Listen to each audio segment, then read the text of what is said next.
Hi అండి. నమస్తే. మనం పూజలు చేసుకుంటూ ఎంత చేసినా, ఎంత ప్రార్థించినా మనకు తక్కువేనండి. మనకు తృప్తి ఉండదు ఆడవాళ్ళకి.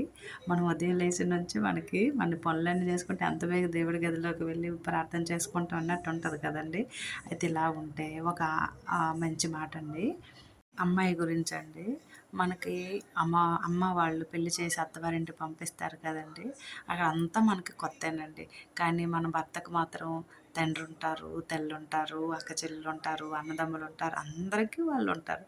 కానీ మనకు మాత్రం అంతా కొత్తగానే ఉంటుందక్కడ. మనం మన వాళ్ళందరినీ విడిచిపెట్టి వాళ్ళ దగ్గరికి వెళ్ళిపోతాం. మనకి చిన్న చిన్న ప్రాబ్లమ్స్ వస్తాయి. వాటిని వాళ్ళు అర్థం చేసుకొని మన మనిషిగా వాళ్ళు చూసుకుంటే అందులో ఎంతో ఆనందం ఉంటది. ఆ అదృష్టం అందరికీ ఉండదు కదండీ! ఆ! ఆలోచించే మనస్తత్వం ఎవరికుంటది? అలాగున్న వాళ్ళు మాత్రం చాలా అదృష్టవంతుల కిందే లెక్కండి. ఏమంటారు అమ్మాయిలు?